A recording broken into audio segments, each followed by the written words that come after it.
The birds they got me close our eyes. I love she calls my name. Hello, everybody. Yes, just testing out our tubes, as you will. You Exactly, making sure that they're working properly. know? Yep, Yeah. Yep. As you do. But welcome, everyone. Podcast 155. 155. 55. Yeah, Oh, no, 5 it's 5. 65. 155. Yes. Right. 65. Yep, exactly. 155. Welcome, though.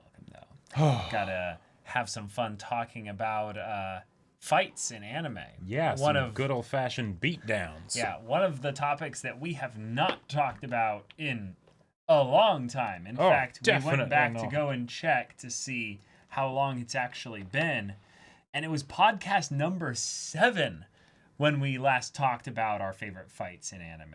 That's kind of crazy. When we did it, we didn't even talk about anime primarily. I brought up Avatar and Legend of Korra in the same podcast. I mean, you are a fan of those series. Right. But as far as fights go in general, those are like one of the ones out there that I just like to think back on is like, wow, when I think of fights, actually, like cartoons have better fights than most anime I've found. And it's more just specifically Avatar The Last Airbender. But that was 2017. Yeah. It was 2017 when we had that podcast, and we have That's a watched while ago. a lot of anime since then. Yeah, just a few. Just a few. Just a couple, you know. And I would say terms of like spectacle, build up, story, just characters in general. We've had some really good ones. That's some really good ones. Especially recently. There's one in particular that kind of blew our minds Yeah, that one's going to be mentioned very in recently. Here. But before we go too far into this, we got to give a shout out to one of our VIP patrons, newest one, MetaMom. Love the name. Thank you so much for the it's support. fantastic. Looking forward to seeing you on the Discord more. Thank you. But yeah, yeah, Perkins85. Jesus, that was like 100 years ago. Yep, basically. Right, because 2020 is counted for like 90 years of everyone's life. Right. It's like, when did 2020 start? It's been 84 years. See, it's just been a whole decade packed into one. Right. A whole Seriously. decade's worth of awful. Mm-hmm. Yeah. Favorite anime fight was the poll that ended yesterday. Dr. Women Respecter. That was quite the fight. Yeah, we need to get that animated. Mm-hmm. You know, you have the villains in the background. They're like, just as planned. Indeed. Switching my votes around. Chaos. Try and force Absolute a chaos, tie. people. And then betrayal in the ranks, and then people started switching everything back and forth. So basically, Yep. Dorohedoro won by Right. 3 votes. Definitely But- some Watch Mojo top twists in anime right, battles. Yeah. Right, but it switched who was in the lead, I think about 6 times in 5 minutes. That's crazy.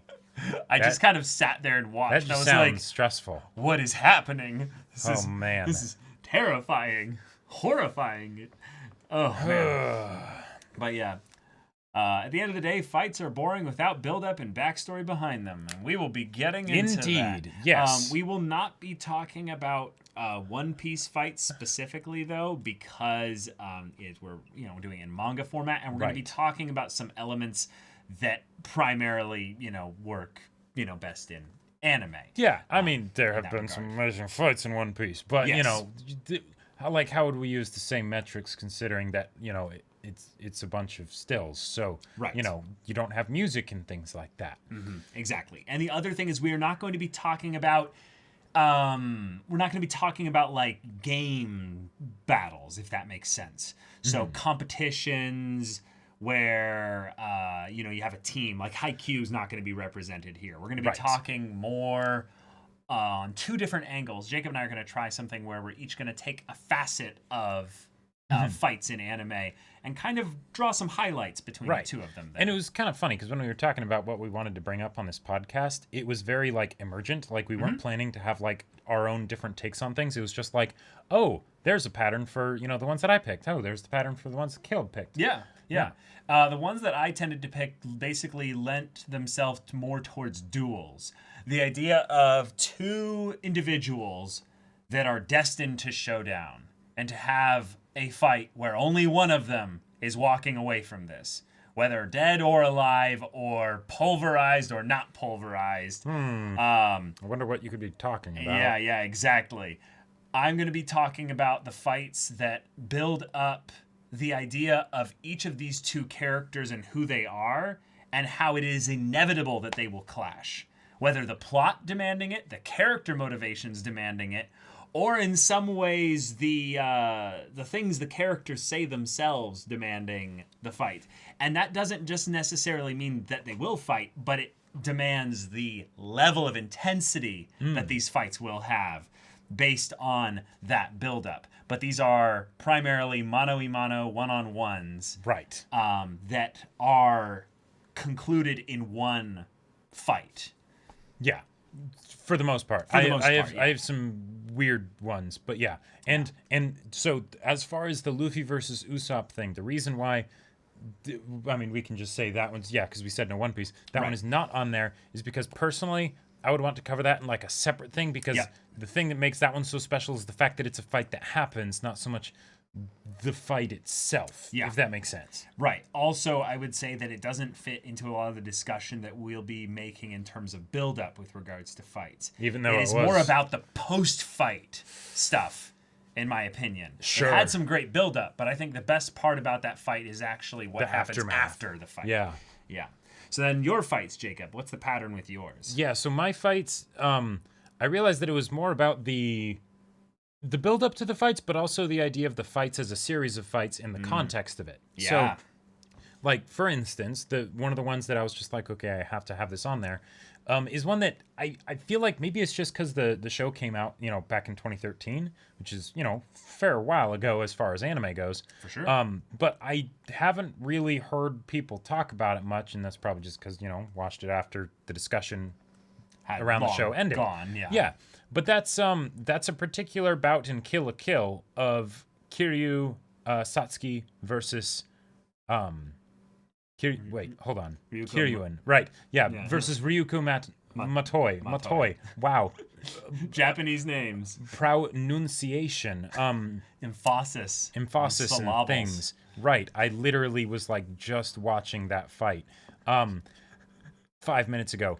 But one of the things that I love about that fight is that while there are many bouts, and throwdowns between those two wonderful characters in Kill la Kill, that was the one that I did not expect and was just it was like the early Christmas morning, right? Like I didn't actually realize that was what I wanted until I got it, and when I got it, it was amazing, right? Episode 3, they're like, hey, we're going to go full-on finale level animation. Right, yeah, because, they had an amazing fight in episode 3. It was fantastic, right? It was incredible.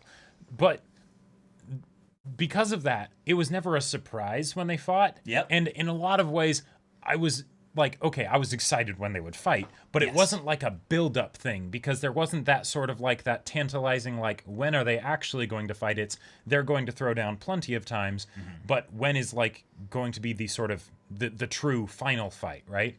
And the fact that the final fight is something, final fight is something where the roles are actually swapped. Yeah. I love that so much, because so like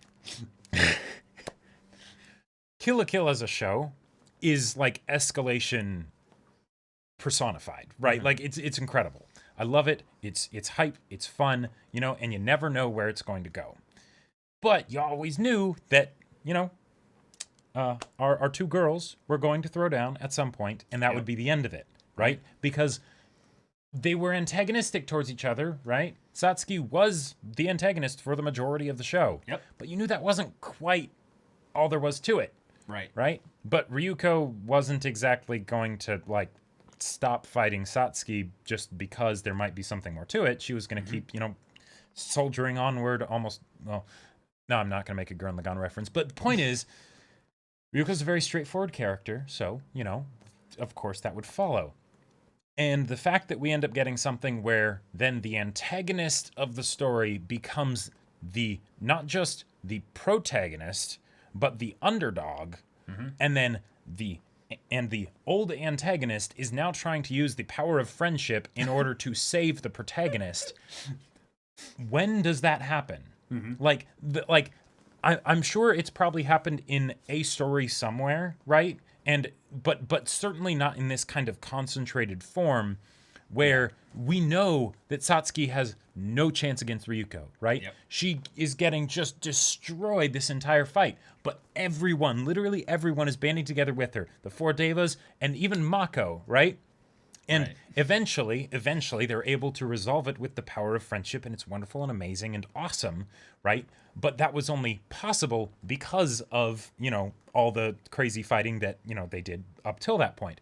And the fact that it also has that whole family angle, spoilers for Kill la Kill, by the way, that just makes it better because I love seeing family fight in stories. Because the resolution can be absolutely fantastic, and especially considering that it was a fight between family members that had a bit of a rough relationship, right? It wasn't smooth sailing up till then. They definitely had their issues. True. And then taking on top of that fight, the fact that the visuals, even though it's a one-sided fight, so you'd think the visuals might not be that great. Right. The fact that we get to see them in the opposite outfits, yeah, I love it. I love Kill la Kill, but that fight in particular holds a very special place in my heart. It kind of fits really well with the next fight on your list, specifically the idea of a series of fights concluding in an odd kind of family dynamic with regards to Vinland Saga. Yes. This is one that Jacob and I both were probably going to have, some kind of way of putting it on here, but it fits really well in Jacob's dynamic a lot more than mine. And that is the idea of, Askeladd and Thorfinn, really, really having this oddly unique way to do fights across the series. I mean, the first season. Right. And concluding in a way that you really were pained to have to go through because you realized it almost had to go this way in order for Thorfinn to be able to move on. Right. Oh. It's the physical confrontation and representation of what's on the inside so that that can actually be dealt with, because that kind of growth doesn't happen easily. Right. Usually people, that's why there's the whole idea in the hero's journey that, the hero must reach their lowest point, right? A fight is a way of physically bringing that about. You beat the shit out of them, and then, whichever side it is will hopefully have some sort of revelation. Ideally, hopefully it would be both sides at the same time, Yeah, if the both characters in the fight are ones that are, multidimensional and ones that you care about, right, you can actually do that. Yep. And in the case of Vinland Saga, it's something where most of the time it's more of the mentor figure versus the the student, right? Even if they are an unwitting student, right? They don't realize that that's the dynamic going on. Whether it's with Thorfinn and Askeladd, or even with Thorfinn and Thorkel, because definitely antagonistic in both those situations, right? And they both pairs had multiple fights over the course of the series, and they were very interesting for their own reasons. You know, I love Thorfinn's style of fighting, of having the two knives and everything, so that he's smaller than everyone. He has less reach. A lot of problems with his way of fighting, because if he gets hit once, it's over. Right, he's done. And in Vinland Saga, because it's even though the people do some pretty incredible things physically in that series, right? Thorkel exists, right? Yeah. It's something where it makes the fighting a lot more gritty and dynamic for me, because I love seeing Thorfinn have to dodge Thorkel's massive fist, or Thorfinn being okay, I think I can take Askeladd, but then you realize no, Askeladd's in your head. He's already beaten you. What are you doing? You a long time ago. He beat you the night you as a boy decided not to kill him in his with sleep. his sword while he was asleep. Right. Asleep. Yeah, exactly. That was when he beat you. Right. So it's and yet I want to see how it plays out. I want to see it unfold, because Askeladd has got this, right? Whenever he's fighting Thorfinn. But Thorfinn does have tricks up his sleeve. Thorfinn can surprise him. Maybe he'll do a wound or something, but then you realize every time, especially in the final fight that they really have together, that it's not about the fight. Nope. It's about the fact that Askeladd is just this kid is stupid. This kid doesn't know what he wants, doesn't know who he is, or anything. Now you're gonna sit down and Daddy's gonna give you an instruction lesson. Right. It's the kind of thing, right? Because the reason Thorfinn hasn't learned that lesson until now is because, well, Askeladd's been kind of nice to him, right? He hasn't, so nice in he a hasn't, lot of ways. he hasn't killed him, right? Now, of course, if he were to die, he wouldn't be able to learn the lesson, right? Right. But Thorfinn is being so stubborn that he doesn't take these mercies, basically, that are granted him by Askeladd, even though Askeladd's He's totally using him. Yeah. Totally using him Right. too, right? He's not gonna, just completely destroy an investment, of course. Right, yeah. Thorfinn refuses to learn, Yeah. right? And that's why, in the end result fight, right, it has to be brutal. The way he gets Yeah. beaten, it can't just be a simple, okay, I've disarmed you or whatever, you lost. Instead, I have to sort of disarm you, Yeah. even if temporarily. Ugh. And I love how those things all sort of play together, right? Yeah. Because there's standalone fights that I love because of the visual aspect or whatever, or because the music hits just right. For sure. Kill la Kill definitely knows how to have the music hit just right in a fight. But for me, it's like the sort of the story that gets brought along with the fight or the series of fights that doesn't have anything to do at all with the one that we saw fairly recently. Oh yeah, we'll be getting to that one. No. We'll be getting to that one. Not at all. Yeah. Yeah. So, do you want to go into one of yours, or do you want me to do? I think we do all of yours. All right, so because keep it in theme, so the discussion. Sure. Is a little bit Yeah, fluid. that works. So the other one for me, and maybe this is just because I recently rewatched them, but I love Kizu to death, just in general. Kizu Monogatari. I love that section of Monogatari so much. But I also really love the fights that happen in there. And that might feel weird to say because the fights are rather straightforward. And one-sided. And in a lot very of often cases. one-sided, right? Yeah. But Not always I in love, Araragi's favor. Not always in Araragi's favor, sometimes overwhelmingly in Araragi's favor. Overwhelmingly so. But I love how it handles it within the context of the story, right? Because in Kizu 2, right, if you haven't seen Monogatari, if you haven't seen Kizu, well, you're missing out. But Kizu 2 in particular has this excellent 3-act structure within its subset of the 3-act structure that is Kizu, right? The films. The 3-movie trilogy, yeah. Right. Where Araragi has to fight 3 opponents. And you're thinking, okay, you're a vampire, but this kid, he's just a kid, right? These are vampire slayers, right? And the first one is an actual vampire that is also a vampire slayer, right? So you can't do shit, right? Like you're toast. There is nothing you can possibly do that will save your skin here, right? And yet, of course, well, he doesn't die. Yeah. And, because, this is the second of, the 3 films. It's the middle of the story. And yes, of course, he's going to somehow win. But the way he does it, I feel like it just works really well. Because there are very few fights where I'll actually be interested if it turns into something where it's one-sided, right? Because if you have a one-sided fight, what do you do with that, right? Even if you have it be something where it's just flashy and it's fast and then it's over, right? That can still work, but what does it mean for the story? And considering that Kizu is all about Araragi losing his humanity, even down to the point of making practically a JoJo's reference at the end of Kizu 2 of I will cast aside my humanity as a vampire, definitely not a reference. Seeing that progression through those states, where on the first one it's like, okay, he's screaming and like, oh my god, what's happening? My arms are getting blown off, and I'm just sort of trying to scramble away from this Terminator that's coming after me. Yeah, to the final fight. Well, and even in the second one where it's the, okay, I think I've got this, right? Yeah. And he does a fight and it's a little bit more even matched, and then again it ends very decisively because of a complication that happens, and again. Little outside complications like that, they can work very well because, added stakes and things. Because especially in something where it becomes one-sided, well, then how do you make us interested in what happens? Well, you make it possible that something very bad could happen that you might not be able to avoid. There you go, right? Because after the fight with Dramaturgy, right? Yeah, Dramaturgy was the first one. After the fight with Dramaturgy and the way that ends, right? Because when he finally does defeat Dramaturgy, you can tell that it was one-sided, right? That even Dramaturgy was like, I was just thinking maybe my experience would help, but clearly I was wrong, right? You Clearly. punked me. You know, once you realized that you actually could punk me.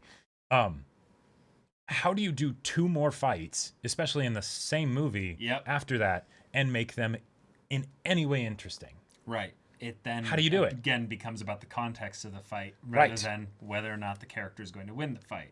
It's Which is- how are they going to win? You know, Yeah. like Really and important. right. What decisions will lead them into the fight at all? Yep. Why are they fighting, even in the slightest bit? A lot of these fights, you kind of look at them and you realize, oh, he's kind of being forced to fight. Like, Sure. he's not necessarily wanting acquire any of this. acquire the MacGuffins basically for the sake of the plot, right? You Yeah. know, get Kiss Shot's limbs back. Cool. That's a cool premise, so that way or reason for it, so that way Araragi can be human again. Awesome. So he's fighting for his humanity, and along the way he might have to sacrifice his humanity in order to regain it.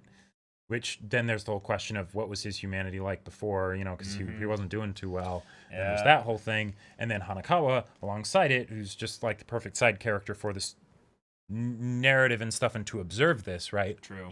And then once he beats episode, you're like, okay, now like Why should he have a problem with the third fight? especially since the final person is a human. Like just a vanilla human, right? Like the That's the guts one, right? right, Yeah. guillotine cutter, Yeah. The one who also looks the most badass Yeah, and stuff like, as well. So yeah, as far as designs, right? Yeah, Because yeah. the one of the reasons why the Kizu fights just blow me away is that there's very little build up for the fights because Right. it's like, okay, you get introduced to these characters. Why should I care about, you know, this main character as he beats Totally. these 3, right? Well, one, the designs are really cool. Like episode is probably the one that I'm the least like interested in, you know? Is it because it reminds you of Trigun? Just No, an if overly anything- large weapon. Well, like He's not saying no. I mean, maybe a little bit, but not that I have anything wrong with Trigun, but as far as like a really scary looking character, it's like, okay, the cross is a cool aesthetic, but okay. Totally. But, you know, dramaturgy, terrifying. He throws it though. Oh, yeah, It and- splits Araragi open. Yep, it's crazy, but like, you know, Pretty cool. dramaturgy with like the arm blades and he's, you know, like Araragi barely comes up to his waist, right? Like he's huge. And then you have Guillotine Cutter who's just this priest guy. And anytime you see someone, or anytime I see someone that one doesn't have any weapons, but two carries around a book, I'm like, is that like a spell book or some such, or like what's what's Right. going on? What's going on? You know. And then after the fight with episode and the aftermath of that, which nicely goes into the whole thing of, you know, Aragi's humanity. And all the wonderful conversations with Hanakawa that, you know, sort of happen in between the fights, right? Because that's one of the most important things for me is I love those quiet moments with the characters and fights prior to a fight. yeah, prior to a fight and after a fight, because those high octane moments are this wonderful backdrop and contrast for when you have those more just calm, nuanced character interactions, right? Because a fight is where everything gets simple. So after that, and maybe before that, let's get into the more complicated stuff. Then we have the fight with Guillotine Cutter. Yeah. And And yeah, it's not much of a fight. it's not much of a fight, but let me tell you, or I'll just talk about personal experience. I went from being like, why the hell should Araragi worry or care about Guillotine Cutter? He's a human. He literally like is, you know, pinnacle, awesome, badass vampire, like a vampire where I'm like, oh, that's actually cool and badass. Right. I hadn't really thought that about vampires before Monogatari. And then you get the reason for the fight. Yeah. And it's something that, like, much like No vampires, spoilers. No yeah, spoilers no here. spoilers, but much like vampires, and Nisu even comments on this in the light novel, which I think is hilarious. It's been done to death 1,000,000 times over, or whatever, right? But it's effective. Oh, it's effective. It's real effective, It's right? super effective. And the Yeah, and the way it ends way it ends is glorious. is absolutely glorious. And Yeah. I like the running montage of when Araragi is, even though it's like done sort of like during the fight, sort of like Kinda. with how it's shown Right. timeline wise and everything. Uh-huh. I love that montage of Araragi running to the fight so much. Like, Yeah. as far as like bits of animation and everything, like the part where he's like scrambling along the ground so fast that like the cars get blasted back in the shockwave, and then he like leaps through the air, and he's just sort of like flailing through the air, making like sonic booms as he's going. Like it's ridiculously cool.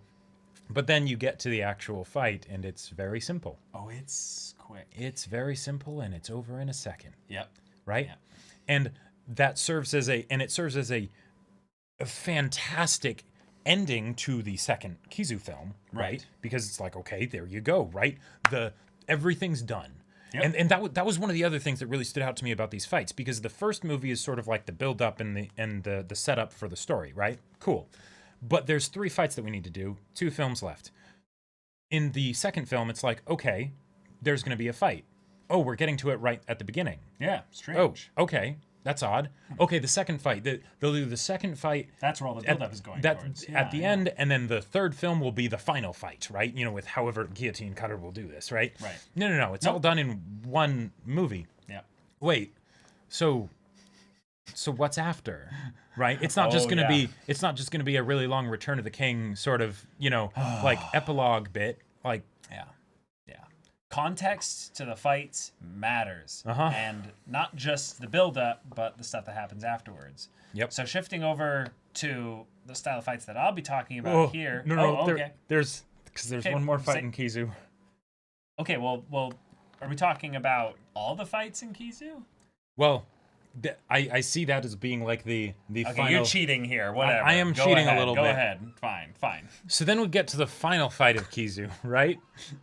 And it's the surprise fight. It's the fight that you were like, okay, maybe you see it coming, maybe you don't, but you Yeah. kind of really would want to see what would happen here. Like it's Right. so what now, Jack Sparrow? We be 2 immortals locked in an epic battle until Judgment Day and trumpets sound, like, and it's a thing, Yeah. It happens. Visually, it's gorgeous. It's weirdly, darkly hilarious Yeah. It's with how it's sad, too. portrayed.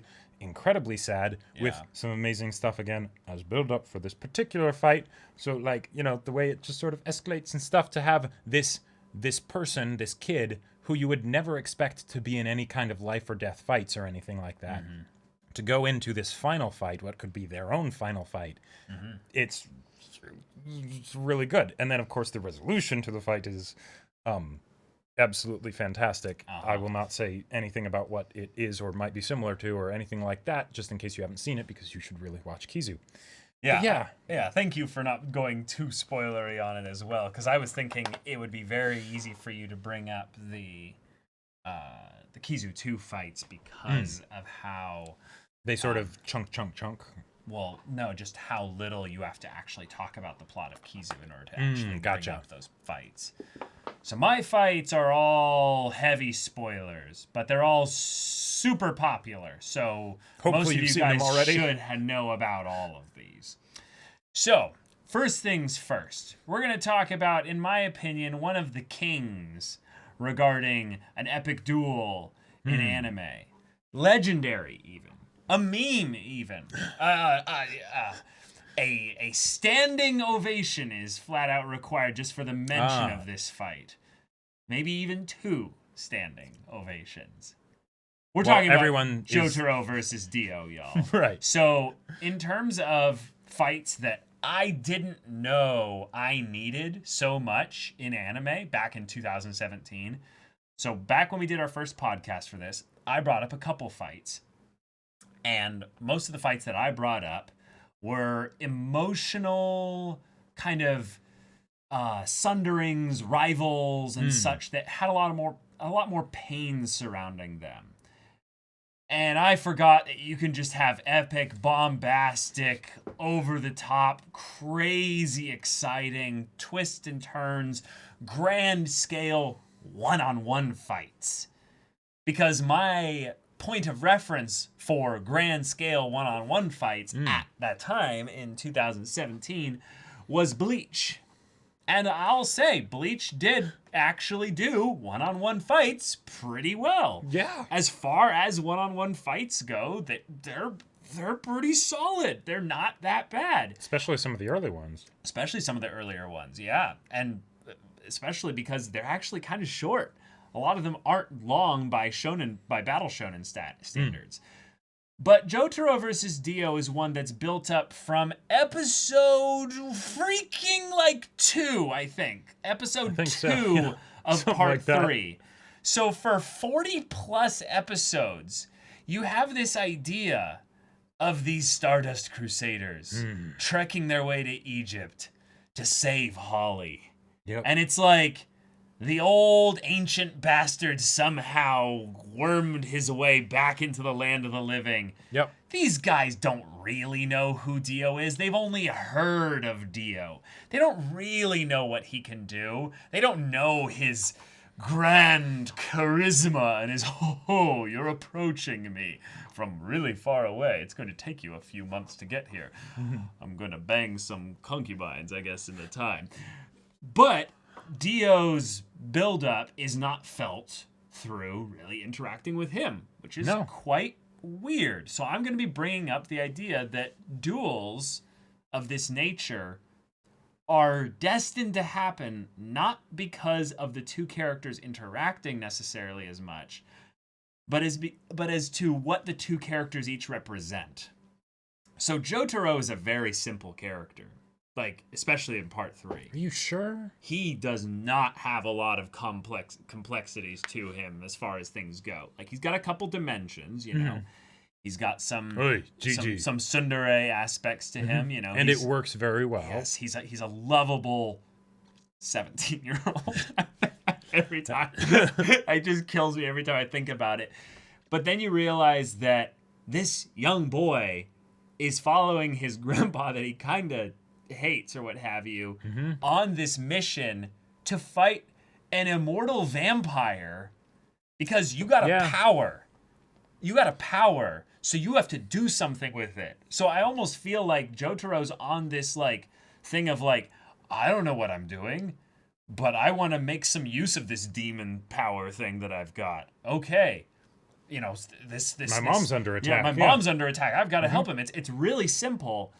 But by the time you get to Dio, Jotaro has had it with the bullshit minions that Dio has thrown at him. And he's just like, wait, I've had all these headaches, all these yada yada dazes, because of you, Dio. And you've also nearly killed my mom. Okay, yeah, I am going to walk closer to you so that I can beat the shit out of you. The buildup for the Jotaro-Dio fight somehow breaks the rules of having them never interact until he actually gets to Egypt. Yeah. And then, once he's there is so much tension in the air about these two actually clashing.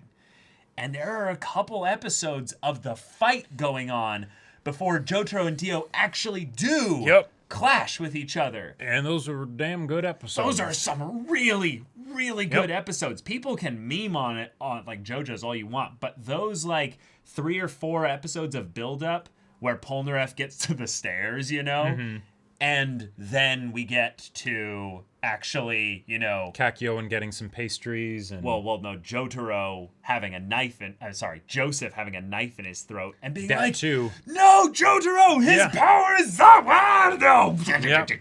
Yep. Like that whole build up there, in addition to the build up that we got prior to this, I think is like easily half of the reason why the fight is so good.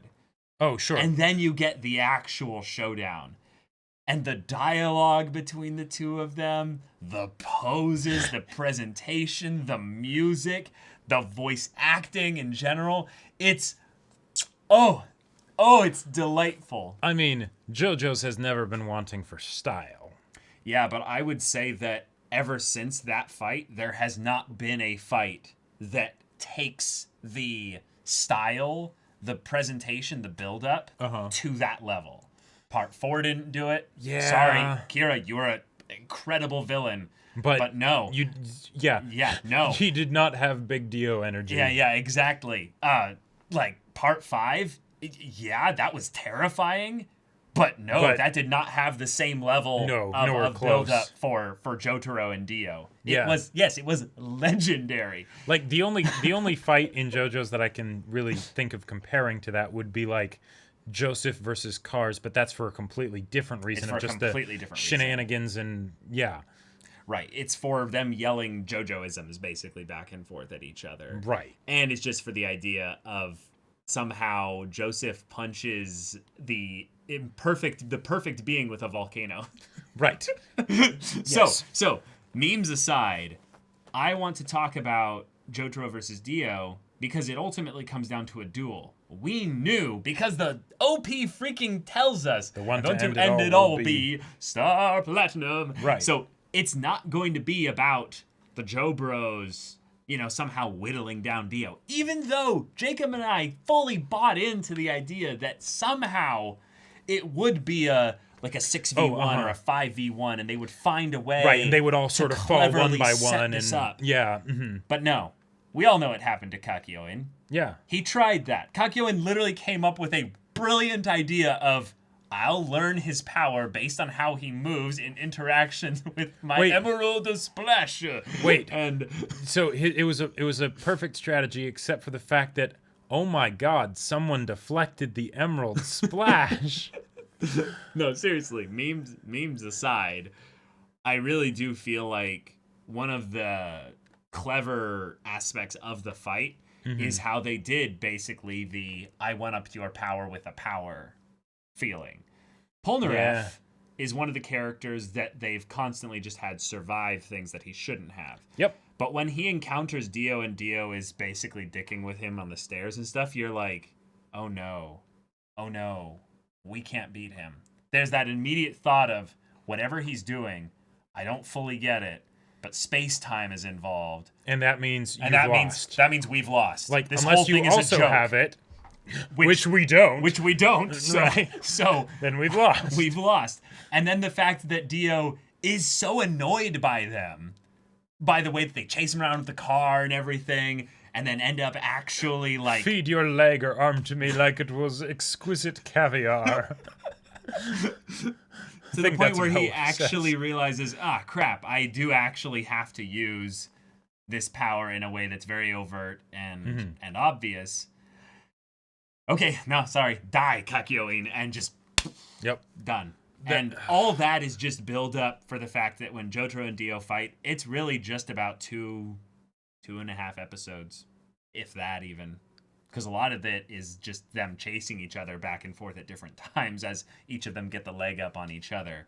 Because that's another thing that's pretty cool about this fight.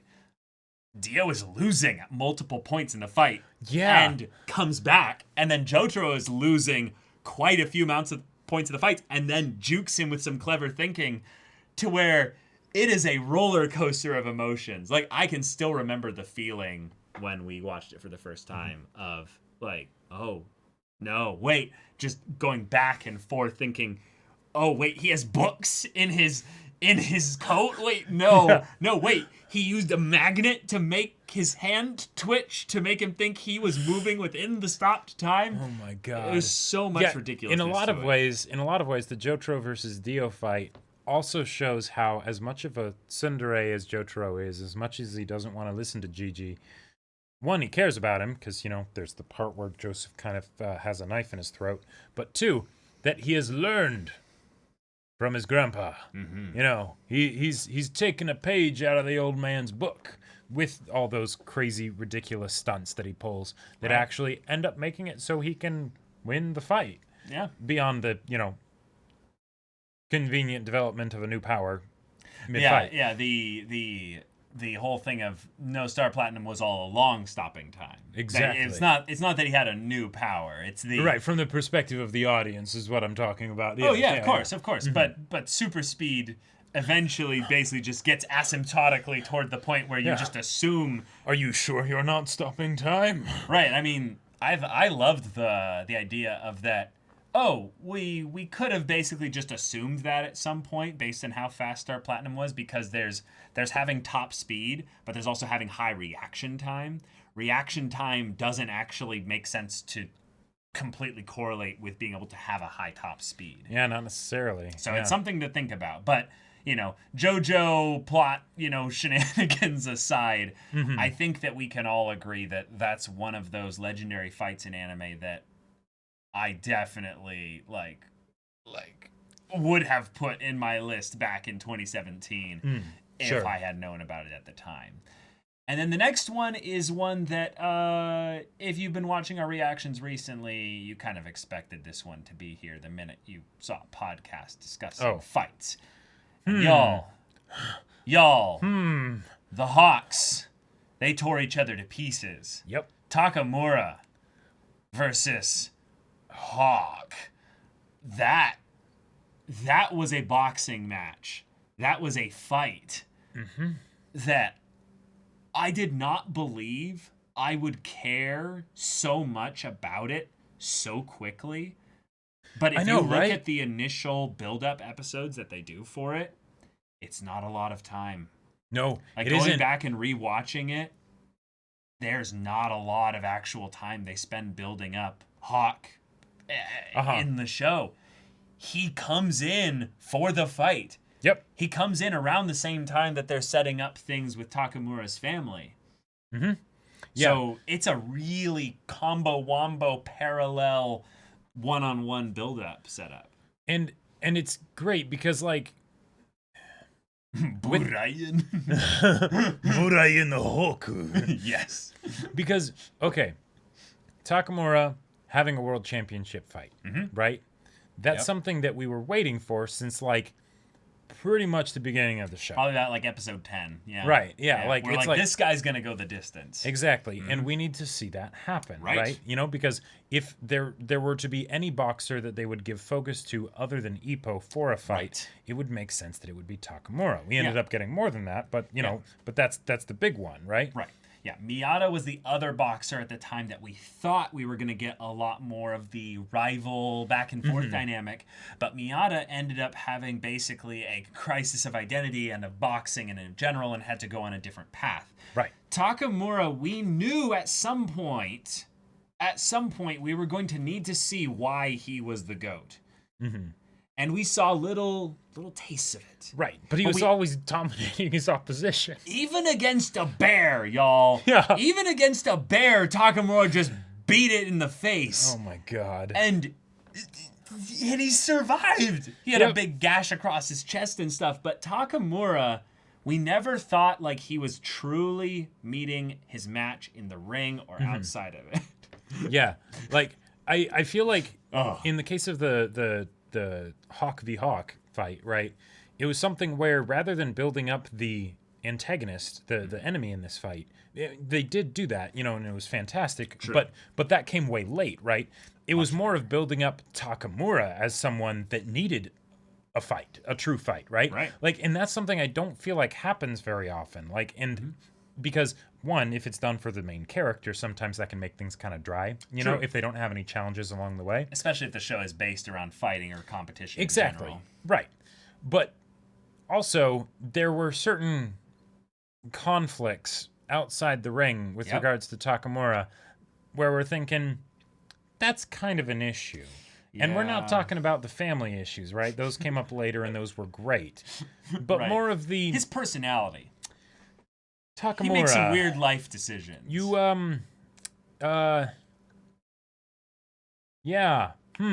Okay. All right. Yeah. All right. Thus, when we see this flawed character constantly put up on a pedestal by everyone else, we kind of think, I'd like to see everything reversed. Yeah. I'd like to see a moment where he's trying to ascend to the pedestal and everyone is cheering him on in order to get to it. Because, he might need to struggle a little bit in life. That's probably good for his ego. Sure. And who should walk in but a dark mirror of Takamura, perfectly set up to be basically everything Takamura wants to be. Yep. And yet when he looks at it, Takamura realizes, I can't stand to look at this guy.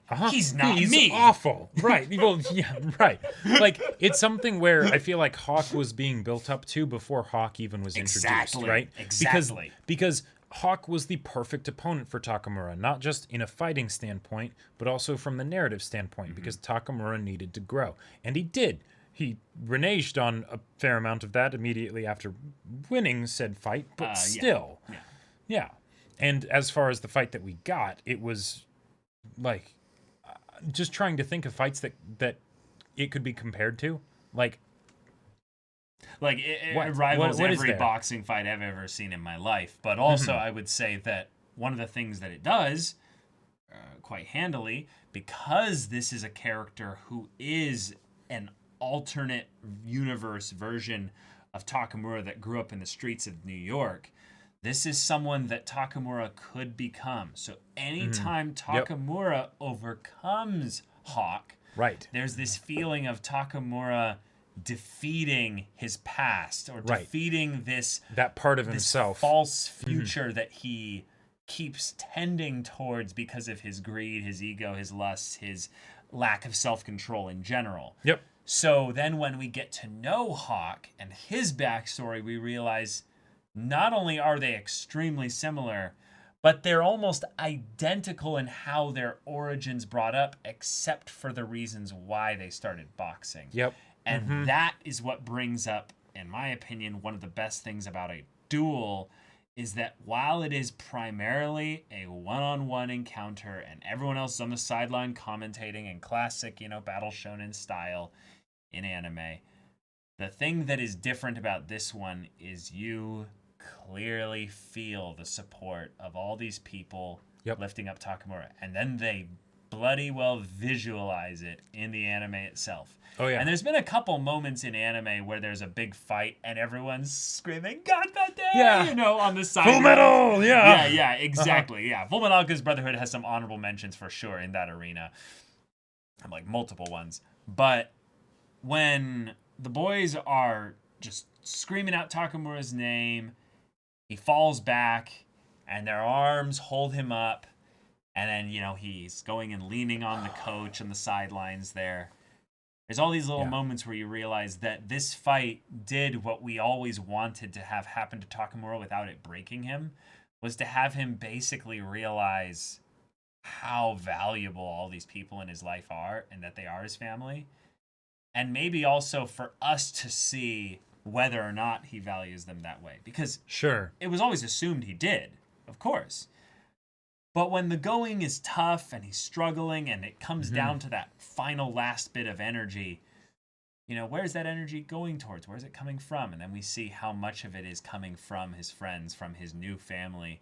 God, it'll get you emotional. The whole fight is basically in and of itself a great mini series that you could just pull out of Hajime no Ippo and show to someone, and they wouldn't need that much context because of how constant Takamura's brazen behavior just is brought up to the point of when they would bring up the parallels of the two, we would, you would be able to fill in a lot of the backstory of Takamura based on the interactions between him and Kamigawa. So you wouldn't have the same, kind of just length of time with, Takamura, but you would still be able to get basically everything that you would need from that fight in that package, and it's one hell of a package. It is, even though Takamura is jealous of, of Ippo's package. Yeah. It do be like this. But even the bear fight, right? Like okay, because the bear fight I feel like was the sort of the turning point where it's like, okay, we need to see this fight happen, right? Because he fought a bear. He's got the scars to prove it, right? So then it's like, okay, yeah, when we get this fight that we end up getting, it will be the hypest shit we've seen, right? And it was. Yeah. It delivered. Yeah. So Hawk and Takamura is probably the fight that I think you guys most expected to be brought up in this, but I'm going to bring up a fight that is one that I think is very much similar to the Hawk and Takamura fight in some ways, but in other ways, no, it's very different. Because I'm going to bring up Gon from Hunter x Hunter. So, Gon from Hunter x Hunter is a really unique MC when it comes to battle shonen in general. Oh, yeah. Quite so. But one of the things that's tricky about having kind of a constant underdog with regards to the fights that he's in every single time is that when Gon is going up against his rival, like Hisoka, for instance, there's a lot of good buildup. And I genuinely thought about, we could talk about that fight. But then I was like, no, actually, in some ways, Gon didn't fully get revealed in that fight there. Yeah. Because in some ways, the fight was built around the idea that they were both wanting to have, a good time here. Well, Hisoka more than Gon with his swing and all that. But there was a specific thing that they were there to do, and the fight wasn't it. Gon was trying to give back his badge. Yep. Give back the badge specifically. Right, it was more something Hisoka. to prove for that fight. Exactly. But over the course of the series, we start to see who Gon is, who he's not, the ways in which he's different from Killua, the ways in which him and Killua are destined to break apart. Yeah. And this is one of my favorite things about their whole, relationship in general, is that there's one character and his death that brings about the sundering, if you will, of Gon and Killua. And I am talking about the eventual showdown between Pito and Gon. I am not talking about the bomber. I am not talking about Meruem or Netero. Yeah. No, I'm not talking A lot of about great that fights there. in Hunter x Hunter. I'm just going to be talking about Gon and the way that this fight is built up. So, Gon has had this animal side to him throughout the show. And it's dealt in very innocent ways for the most part.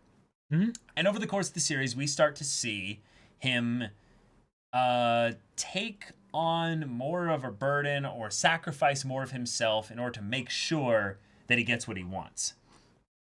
And we see that with him having his arms blown off and the fight with the bomber. We see that in times when he's basically like wanting to get back at Hisoka and stuff. But when it comes down to the Chimera Ant arc and the fortunate encounter with Kite and Pito leads Kite being captured, arm torn off, Gon just having to assume that he's alive and that there's some way we can save him. We're realizing that Gon is far more attached to Kite than we could ever really understand. And as things go on, you see little instances from some of the other hunters as they observe Gon and they go, oh, he's actually terrifying. Yeah. Like, and I'm really glad that you brought up this fight in particular because the buildup goes back to, like, even his whole beef with Hisoka, right? Because when Hisoka takes the tag, right? And Gon sulks in that tree. Humiliates him, right? Even though no one else was around, right? And we see Gon sulking, we're like, okay, that needs to be addressed, right? And while Gon gets his he gets back at Hisoka for that, he remembers, right? And he faces him again in Heaven's Arena, and it's great, right? Fantastic fight. That part of Gon that we saw back there, that wasn't what fought Hisoka, right? And then, something happens later in that whole Chimera Ant arc, and we get to see that side again. And it's like, oh, this is almost like this is the real Gon almost.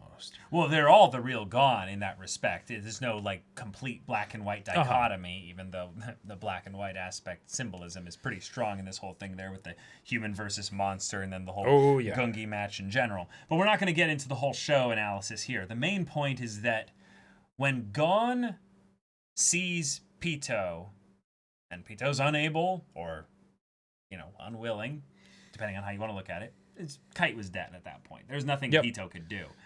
But Gon saw it as, you're unwilling to try. You lied. You violated the one thing. So now that you have deviated off course from what makes you a good person, everything I do from this point on is justified. I'll need all the power I'll ever have. And Gon's transformation is one that is foreshadowed throughout the Chimera Antarc's early bits for sure. Mm-hmm. But there's even little hints of it. And it's not, it's not that specific of foreshadowing. It's more just generalized stuff in the beginnings parts and stuff. But when Gon transforms, you're like, oh, Shit. well, I should have seen this coming. Mm-hmm. And it's a thing of where, we take a look at who was hold on, there's Nov and Nov, Knuckle, Shoot, and then Smoke Guy. Yeah, shit, what was his name? Help us out, chat. What was the guy, the hunter master who Mm-hmm. had the big pipe? Why am I smoking spacing on his stuff? name? Morel, that's thank you, right. Morel. When Yeah. Morel basically asks Gon to be like, hey, I need you to basically like prove to me Mm-hmm. that you're serious about this. Gon basically is told, treat me as if I was the one that killed Kite. Yep. And it's just casually brought up. And do you remember who stops him from delivering this big Jojenkin like blow or what have Was it you there? Killua? It was Killua. Yeah. Because at that point, Morel was like, oh crap, I think I might actually Be in danger here. Right. And then Killua walks up, puts his hand on his shoulder, and just says, Gon, that's enough. Like, we're good.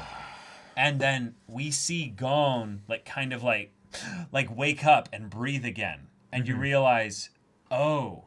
Right, like he's Oh. he's held captive by his own personality, Or like, his own dark thoughts and way of thinking, and like yeah, mm-hmm. to the point where he did kind of flip a switch at that point, and it was the touch of a friend basically going, hey buddy, no, you don't need to do this right now. And that's why I love Gon and Killua's friendship so much. So this duel, the fight between Gon and Pito, is not a fight in the typical sense. It's an execution. It is a bloody execution. Yep. Pito does about like 3 things that like nearly have any kind of effect. Mm-hmm. But Gon basically just escorts Pito out so that when this fight goes down, it's the classic, the environment's going to be destroyed and laid just stained with your blood. I don't want to get it all over this nice building here.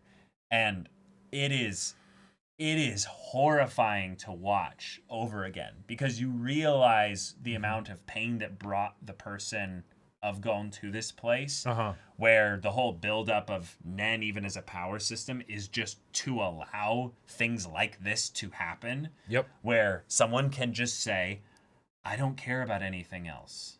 I'll sacrifice it all. And I really mean that. I mean that. I promise that. I vow that. Yep. In order to make this happen. So then when Killua shows up, we are begging him to get there in time. Not because of Gon's potential dying or anything like that. No. But we need him to stop. Right. We need him to be willing to stop. Will Killua be able to put his hand on his shoulder and it be enough? There is something really powerful about a fight where when it's a one-on-one situation and you want the fight to just stop as fast as possible. Oh yeah, yeah. Like, because there are a lot of stories that go into the whole thing of a character, especially if they're a kid or a young person, right? Right. They're about to do something they'll regret. They're hot-headed or whatever. We need to stop them. We need to put a stop to this, calm them down, so that they don't do whatever thing they're about to do, right? Or even if it's not about whether or not they regret it, it's just something that they just shouldn't do. Right. And in those kinds of situations, it's traditionally something where we need to bring the person sort of to their senses, let them look at it with fresh perspective. But with Gon, it wasn't like that. It wasn't something where he was clouded over in the heat of the moment. I mean, he definitely was, but it was more. He knew what he was doing. But he knew what he was doing. Yeah. Because of the kind of person that he was was compelled to do that. He had to do that. There was I mean, it was his choice. No, right. But because of the kind of person that he is, there was no other option in his mind, right? Oh, yeah. And that's why, he made the vow, and there was no doubt, there was no hesitancy. And it worked.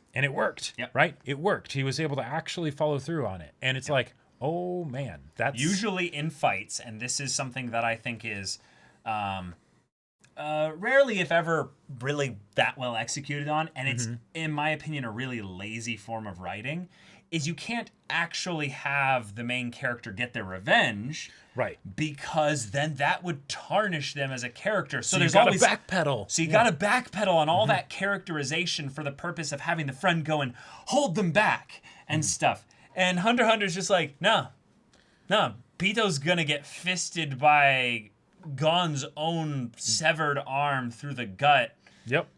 after, the face is just completely smashed in and everything. It's monstrous. And it's not something where, Gon is the only, like, monster in this case here as well. Like, Pito is a cornered animal using every single thing that they can specifically to kill Gon. So when even Pito's, like, basically dead, like, completely dead, the Themyscira or whatever it's called, like, lifts up Pito's body to do like a final strike to get Gon in that like last little bit, and Killua saves him. You really feel like at this point, Gon was going to do this. No one was going to stop him specifically. But now that the fight is over, or the fight was over a while ago, Gon, what are the consequences of this going to be? Because it's not just whether or not, he'll have a body that'll be functioning again after this, because that's its own problem. What are the consequences with you? What are the consequences with you Killua? And with Killua? Yeah. So it's one of my favorite moments from a character duel, because it's not about who's going to win. It's just about the buildup of Gon's character coming to a climax in this, I would say, almost conveniently placed moment where all of his emotions was wrapped up in this thing that he got so attached to the point where he didn't care about anything regarding his own life, and basically, let himself burn down to the wick, if you will, and just double tap. Double tap. Because holy crap, it was a beautiful, beautifully animated episode. But and I think rarely, if anything, any of these fights will register the same emotional pain I have rewatching that. And one of my favorite things about that fight is that Killua gets to see the final result.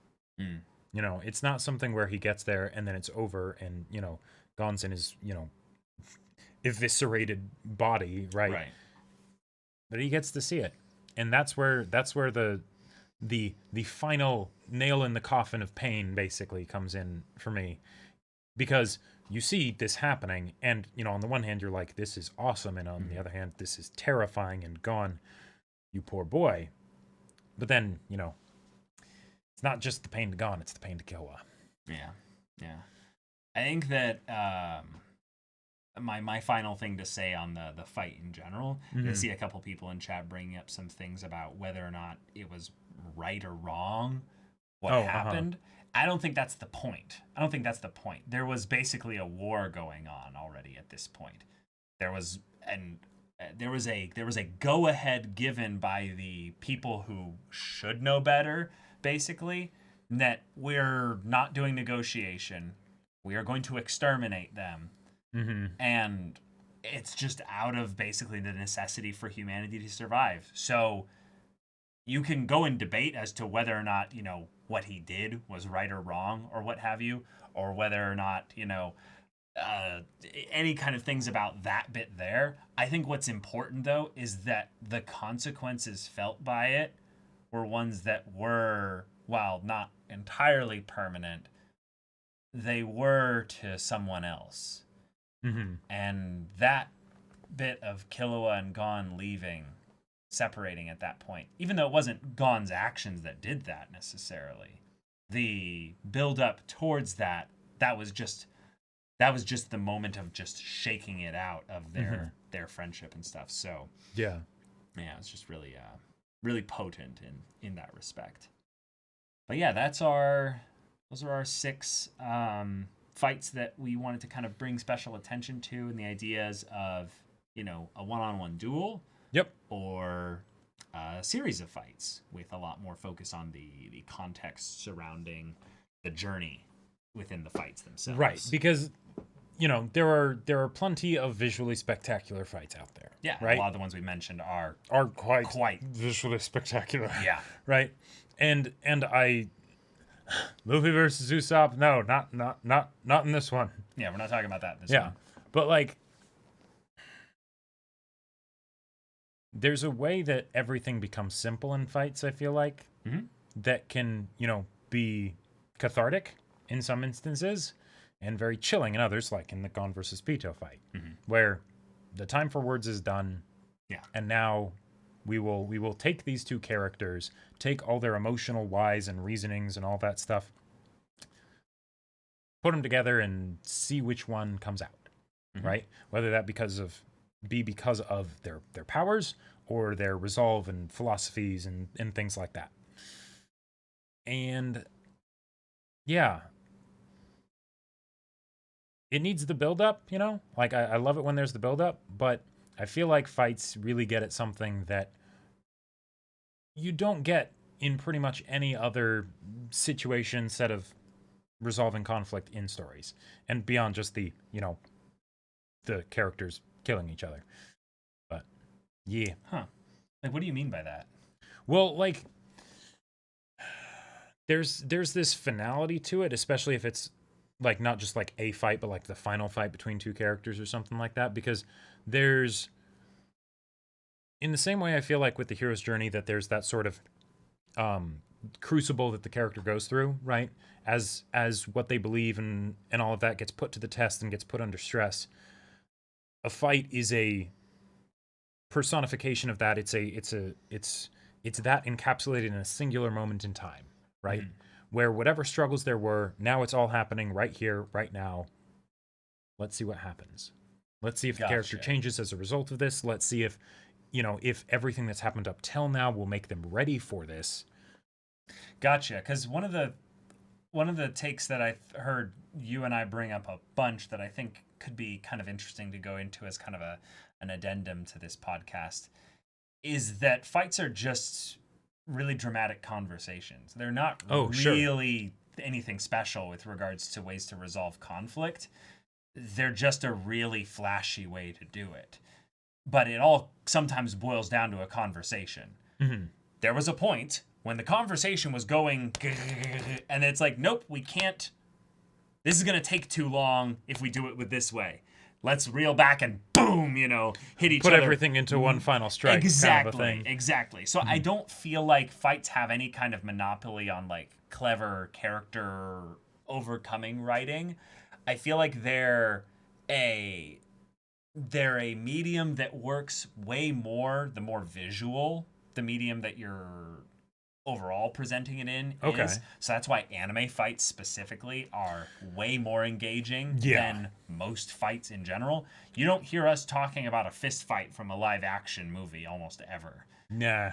It's just not fun to talk about because most of the time the same thing that brought them there is not the same thing that resolved the fight. Well, yeah, and even if it's anime I feel like is suited very well to fights because if you have because it can be so stylized, it can be as stylized as you want, right? Whether it's with superpowers or whether it's, you know, two people boxing, right? Sure. You can focus on things in ways that is a lot harder to do in live action, right? As a result, if the characters go on some journey of growth in the middle of the fight, right? You can literally highlight that. Like because you're drawing the thing. So if you want it to focus on, you know, how everyone is helping hold Takamura up, you can have there actually be glowing hands that are reaching out and pushing against his back rather than, you know, I mean you can still do it well without that, but it might be more of just like, oh, they look to their found family and they're like, okay, and then they, you know, get a new surge of energy or something. Yeah. I think that one of the things that fights also do specifically is it drops a lot of the filters regarding the conversation, if you will. Sure. So if a character is one like Ryuko from Kill la Kill, like you mentioned, she already doesn't have a lot of filters. So she's already going to be quick to fight in general. But it's the times where Satsuki basically just goes, no, I won't fight you. You're not worthy of having a conversation with me at this time. And then like like stance on their Right, heel, right. and turns away. Yep. If anything, then when Ryuko shouts at her like Timmy, like just like, hey, what the hell, I feel like fights are just that moment when the conversation stopped, but people wanted to keep Keep going. To reference Kill la Kill, it's almost like in that moment all things are laid bare, and then you see the people for what they really are. Also, by the way, something I forgot to mention with the Kill la Kill fight, I loved the idea of, I forget the name of Satsuki's blade, but I loved the idea that it got broken in half and then she made it into two like knives, basically like short swords. Yeah. That was so cool. Like that was just awesome. Yeah, that was cool. That's cool. There are a few series that are basically nothing but fights. Yeah, I don't tend to watch those series in general. I don't usually find a lot of fun out of them there, because I would say that primarily speaking, the fights are not going to be able to communicate that much necessarily of the characters unless they're handled extremely well. So I need a lot more than just the fights themselves. Gotcha. In fact, in some ways, because of the channel watching anime, I've tended to start to move towards enjoying anime with less fights in them, because the actual conversations continue in those when the conflicts between characters come up, and a fight just isn't there to just kind of do it and then it magically solves the problems of these characters. Although, and that's one of the things that maybe all these fights have in common. Unless the character that's defeated like actually dies in it, the problems that the characters have aren't solved in these fights. Right, and even these if fights are just a representations of the flaws within the characters getting brought up. Yeah, put on display. And even if they do die, like Bakuzan, thank you. Even if they do die, like in the case of Gon versus Neferpito, right? It kind of did solve Gon's problem, but not really, because he still has those same kind of issues, but this particular instance of something that triggered that side of him has now been resolved, so it gets put away, but he hasn't, it wasn't something where he had to resolve like the fact, he did resolve the fact that Kite is gone. And that sounds weird when you say it because the name, but what are you talking about? Yeah. Oh, right Gone. Yeah. Gale versus Gravity was one of my favorites, though. Yes, but those will remain in the highlight reels and in the Twitch VODs and nowhere else. So those are more for people who are more familiar with martial arts and love stuff like that. That is something that's rather good to remember in general, is that one of the reasons why a lot of people love the fights specifically is the choreography, and that's so far and away not really the thing that gets me excited about a fight. Although when the choreography is ridiculously good, you definitely appreciate it. It is hard to ignore it, so it is fun to go, whoa, that's really, really special. Yeah. Oh yeah, that's a great take on it. So with episode 116 of Hunter x Hunter, you like that more as the fight between Gon and Pito than the actual fight. And if you think about it, that is the conversation, right? That's the conversation where it gets brought up, and then there's that conflict, right? Of everything that happened, and then Pito saying, "Please let me help this person," and the way that Gon feels about that. Right. Yeah. Episode 116 is another essence of the buildup where we are told why the fight must happen, because Gon wants something that's impossible. So when you think about fights in anime, a lot of the times you don't need a lot of mental gymnastics to realize why they don't have to fight. But it's anime, so they have to fight at times. But that's an example of where they must fight, because Gon has decided that the only way this is going to work out for Pito is if Kite's gonna get healed, but that's not something not gonna happen. that Pito can do. So yeah, there is that.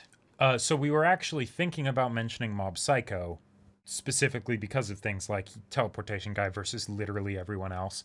Yeah, and I think they were talking about more of Mob versus Mogami, the the one that was the guy that trapped Mob inside the alternate universe. There. Oh yeah, two people mentioned. Mob Psycho. Okay. Yeah, yeah. And but where's the other one? Psychronia up above. Oh, okay. But the reason we didn't in gotcha. those, because we actually talked about Mob Psycho and we were like, yeah, there's some amazing fights in there. But the reason we didn't end up mentioning them was because oftentimes they aren't one-on-one, and if they are, there isn't as much build-up towards that specific fight.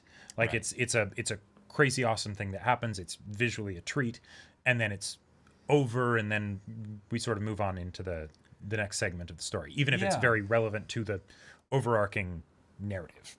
Yeah, like Mob as a character is one that is basically getting the opportunity to grow via the fights. So the fights are less about the other character involved in the fight in a lot of times, and it's more about, hey, here's a new facet of Mob's personality that he needs to wrestle with and contend with in the middle of this fight. Thus, I would say it makes it less exciting or engaging from the standpoint of it being about two different characters and less about and more about Mob's character being in the fight, because there's never any question really about whether Mob's going to win in a fight. Right. Well, except for the Mogami engagement. So there is Yeah. that. Yeah. Mr. Chung, did they mention FMAB at all? So FMAB was one of the ones I almost mentioned because it does fit the Gon versus Pito style. Yes. With regards to Mustang and Envy, and you were mentioning that as well. Mustang and Envy is one, though, where I was more, again, interested in Mustang having to deal with the fact that he hadn't dealt with someone's death specifically in Full Metal Alchemist Brotherhood. No spoilers for those that dealt with that. But that's something that I would say is more about the character of Mustang than about the engagement between him and Envy. So I'm curious, when you came up with Gon versus Pito, were you thinking about did the fact that you went for that one help basically decide, no, I don't want to talk about the Mustang versus Envy fight? I feel like they covered the same ground, just the Gon and Pito one just did it better. Right. And it finished the fight essentially. Like the fight ran its course, because it went until one of the sides had fully been crushed. Well, Envy did too. He just killed himself. That's the only spoilers, sorry. Right, yeah. Yeah. Yeah, more of just the idea that the fight went back to to a conversation at the end, rather than like You mean in Full Metal Alchemist Brotherhood? Yeah. Oh, yeah. I don't think that really matters to okay. me personally. I think it was just that Gon and Pito's was one that gave us more actually meat within Gon's character, and there was a real sense of these two characters trying to figure each other out at least a little bit before the fight actually went down. Like people are bringing up 116. Mustang and Envy never really had a 116 moment. Yeah. They basically like had a moment where Mustang's like, "Hey, did you do the one it? responsible?" Uh-huh. Yeah, it was me. Ha ha. Okay, you signed your death warrant. Right. And that's amazing, and it's got some incredible voice acting and animation. It's a fantastic moment for the characters. And Yeah, Yep. yeah, but I would say that it doesn't come close in my mind in terms of proper build up. Gotcha. Yeah. It's visually impressive, but beyond that initial hype, I don't really remember it as fondly as I do something with more emotional weight behind it. Bringing up Mob Psycho, Vigila. Let me see if I can bring this up here. You might be talking about something else that people are talking about in chat. Gotcha. I've never thought of anything in FMAB as fights, lol. See, that's another thing. I think that one of the things I loved about FMAB was how little actual, seriously long fights there were until the very end of the show. It was more about some clever puzzle solving and some, maybe some basic, hand gauntlet thing versus, a living armor, you know, guardian of a compound or something like that. Yeah. Oh, Roy has his moments with other characters over the course of the series. Yeah, but that's just has nothing to do with Envy in the direct sense. Envy is not involved in that. Envy doesn't have any real connection to Mustang. Other than what all. happened with their Yeah. mutual friend. Yeah, in a direct sense, he has none, though. Mm-hmm. Yeah. Yeah, Gon's "How dare you say that" from 116 is so amazing. Yeah, Oh, there's yeah. there's a lot of lines specifically between those two where you realize that they should say that. That makes sense for their character to say that. But because their character said that, it makes sense that the character, you know, facing them responds in that way. Thus, it creates a unique dynamic in the conversation where you're not able to predict the lines as much until the conversation starts flowing. And then once the conversation starts flowing in 116, you're almost able to predict all of it because it's like, then he's going to say this, and then she's going to say that. Right. And he's oh my God, yeah. Gon is a simple, earnest person, right? So when there's a conflict like that, the questions and the problems that he has that he's going to be processing are very straightforward. Great overlooked fight from Hunter x Hunter is Killua versus Hagya Squad, particularly him against the Fish Twins. Oh yeah, I think that one of my favorite parts about that as well is it also brings up my best octopus boy, Ikalgo. Into the forefront, and we get to see him just feel the warmth and friendship that Killua can provide, and it's just it's wholesome and wonderful. Yeah. Karasuno versus Seijo is one of my favorites. Oh yeah. Yeah. We specifically had to talk to each other about, okay, we're omitting team fights and things that don't involve actual physical violence. Right. Yeah. Right. Yeah. Oh man. Yeah, Ikalgo. Oh man. Thanks, we'll have to go back in the VOD. Okay, yeah, for sure. There was something someone mentioned up here. Weird take, but from Hajime no Ippo, I still adore the Kobashi and Psyche fights. So underrated in bringing new aspects of a fight. Feel the comebacks were You feel the comebacks were good. Sure, yeah. I've constantly brought up in Hajime no Ippo discussion the Psyche fight because it just highlighted a weakness of Ippo as a fighter. Right. It was the fight that Ippo most probably deserved to lose other than the Date fight. Right. Yeah. Are there any Berserk fights that stand out to you? I would say in a lot of ways the tough thing about Berserk fights is that most of the ones that I would want to like go back to are in the manga, and thus they're actually harder for me to remember because I have no auditory or visual motion. Right, it's a particular sense to remember. Yeah. Well, and also with the Berserk fights, most of the fights in Berserk, certainly in the manga, feel less like a fight because, okay, if he's fighting an apostle, cool. But usually it feels more like a battle. Like there's an army or something like that, and Guts is fighting the army, right?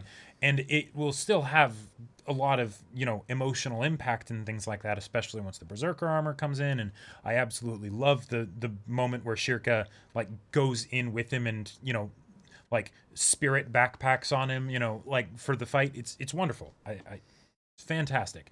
But it's not like a one-on-one kind of a thing where there's a specific opponent that Guts is facing that he needs to defeat. Yeah. I think there was a cool fight with one of the bigger dragon apostles, and I think it's right before he gets the Berserker armor, or there's a point where he's fighting him without it, and then he gets the Berserker armor, which forces the guy to transform. That was a pretty cool fight. Guts teaming up with who was hype AF. yes, that was riding on his back. That was just a little bit cool. Oh man. Oh yeah, sure. So the MHA Endeavor Nomu fight, I feel like the reason why it was special was just really because this was something that Endeavor needed in order to be who he always knew he was supposed to be, to be a great hero. Uh-huh. But the fact that it was so difficult, and the fact that it was actually one that nearly killed him, and also kind of showed a dark version of himself and who he could have become in the mindless, violent man that he was at times. Like, it wasn't all who he was. That'd be too simple to. But it was an aspect of him. It was definitely an aspect of him that he had to wrestle with. So I liked that it basically helped capstone the kickstarting of his development. Yeah. Yeah, So, and it was yeah. it was a really good way to do that because fights are a way to do things dramatically that wouldn't normally happen because people don't change easily. Yeah. And that was a moment for Endeavor for sure. Yeah, and a lot of times in Battle Shonen like this, when the character is off by themselves, you'd think, oh, the conversation is between them and the villain that they're up against. But sometimes it's not. Yeah. Sometimes the conversation is something that they're having internally, and it's something that the fight basically helps isolate the conversation down to some simple things.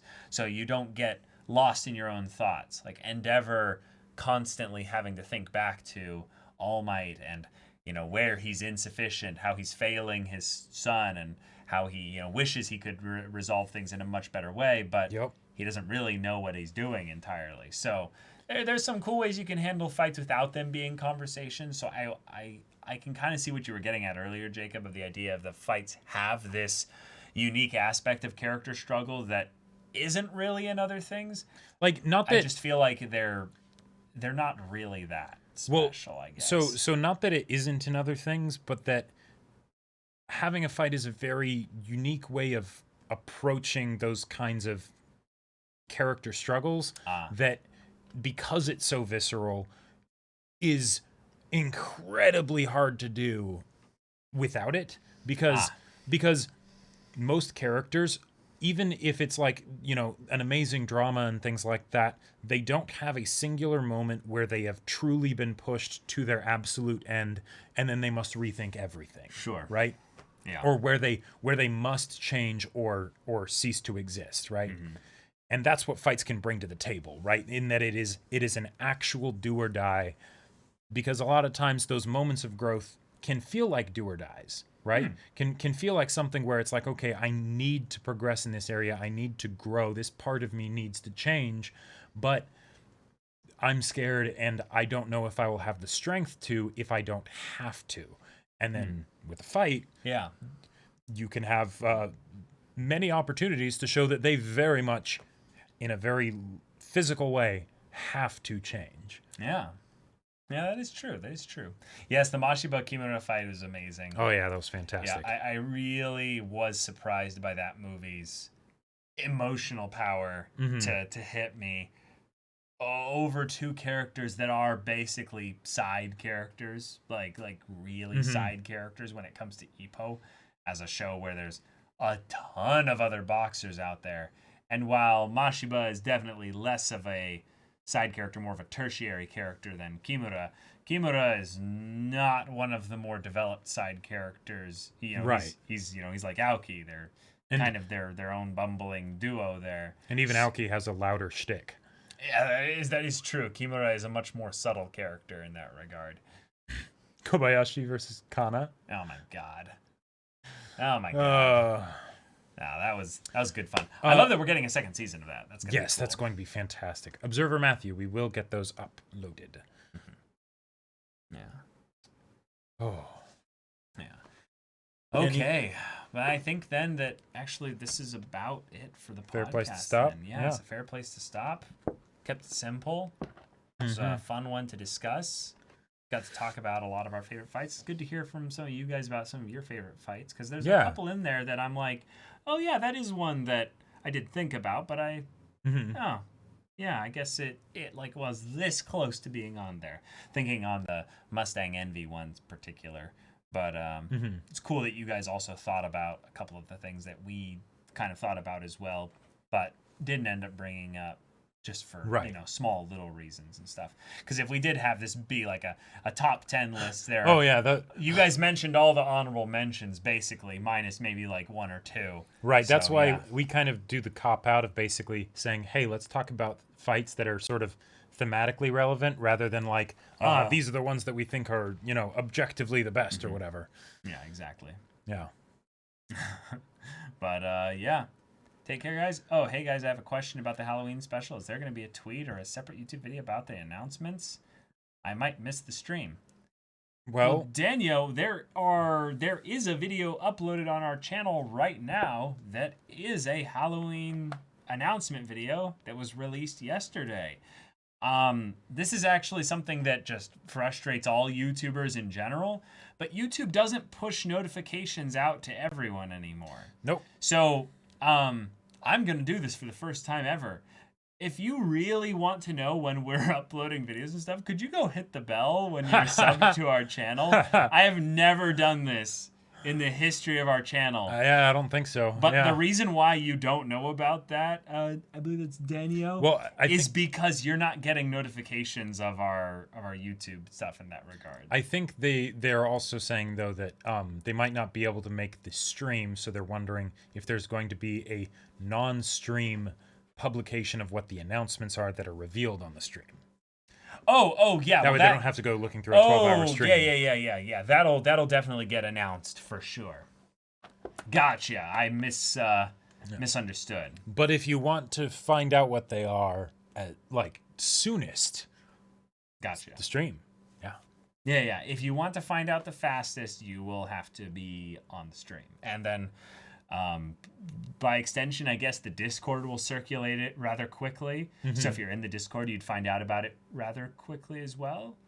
But you're probably going to go about, a day or two before it actually gets fully circulated to everyone. Mm-hmm. Okay, well, that makes me feel a lot better just so that you knew about the announcements then. So it is that YouTube is pushing it to everyone. So there's Hopefully. there's that there as well. No, I know that I think at the very least only 18% of people that came to the video because of the notification being sent their way. Gotcha. So it doesn't mean that only 18% of the people got notifications. It's that of the 18% of the number that got notifications, only 18% actually clicked on it. Gotcha. So there's that. So it's all good. But take care, guys. Yep. Be sure to leave a follow if you want to stay updated on all our streams, though. We do which we some other stream ones. at 3 p.m. Pacific Standard Time, Monday through Friday. Mm-hmm. On Mondays, we do our podcast. On Tuesdays, we do our One Piece dramatic manga readings, which are really Indeed. fun. And then on Wednesdays and Fridays, I'm doing gaming, and I'm playing Hades right now. And then on Thursdays, Jacob does his gaming stream. I'm playing Persona 4 Golden. Mm-hmm. Yeah, it's awesome. Yeah. So check those out. If you subscribe, you end up getting a cool little magnet next to your name and get access to our private Discord where you can chat with us, hear about announcements as they come out rather quickly. Like the Halloween 12-hour stream. Like the Halloween 12-hour stream coming October 31st. So Yeah. 5 days, y'all. Noon to midnight. Noon to midnight. That'll be fun. So see you later. And yeah, have a good one, guys. Take care. Yeah, that was fun. Oh, yeah. Oh man, even just hearing you guys talk about Usopp versus Luffy though, that's Yeah. oh man. I think if oh we man, had I have basically feelings allowed- on that fight. I think if we had allowed manga fights, there might have been 2 or 3 honorable One Piece mentions. Yeah. I still think though that none of the One Piece fights would have made it to the list automatically, just because I think I would have those had. ones there. Oh, I would have had to talk about Usopp versus Luffy because like oh man, it's such a good reversal on it is the a like context traditional like it's a great context fight and it's the surprise fight because the amount of time that it takes from when they actually have their arguments and stuff Right. to when the fight happens Yeah. isn't that long. And the whole fight is just an absolute heart-wrenching thing to see. Well, it's just an argument gone out of control, basically. It makes sense that Basically. it would happen. Yeah. Yeah, that was a good pun there. Yep. Yeah.